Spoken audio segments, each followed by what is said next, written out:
Hi, this is Susan Calhoun, and I thought I would share what the grass garden looks like right now.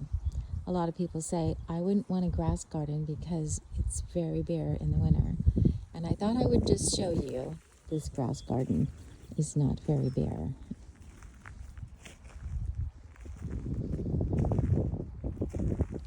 Last week, all of these bigger grasses were all tall, and we leave them in until February. Then I cut them all down. So that happened. The rest of it happened today. So now you can see what it looks like without the tall grasses in here. There is a few grasses in here that are still lovely and look even better now that the rest of the grasses are gone.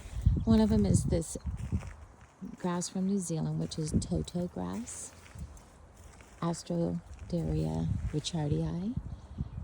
Dan Hinckley gave me this plant, and it's lovely. It didn't bloom last year, it was new, and this year it should bloom and be lovely. And this is Muhlenbergia flamingo, and it's a great grass. And this was kind of in the background, and we moved this forward a little bit so we could see it better. And it still looks great here in February. And around this little tiny patio thing, there is a Carex fine china, also a Dan Hinckley introduction. And you can see it looks great right now, and that evergreen presence stays there during the winter. You can also see bits of green, which are the, there's some allium coming up in here. There's some daffodils that will come up.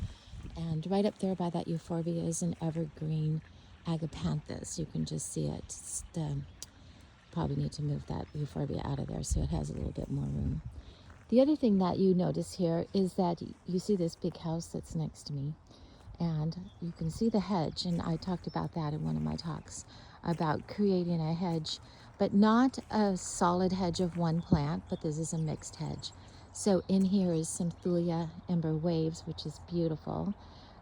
There's also some pine, some yew. Right here is some privet. This is ligustrum, or privet. And then there's a little bit of ilex in here. And there's even a few prunus, or laurel in here as well. This upper part was put in first, and you can see it's doing a good job of screening. And when the grasses are all up in the summer, you can't really see it.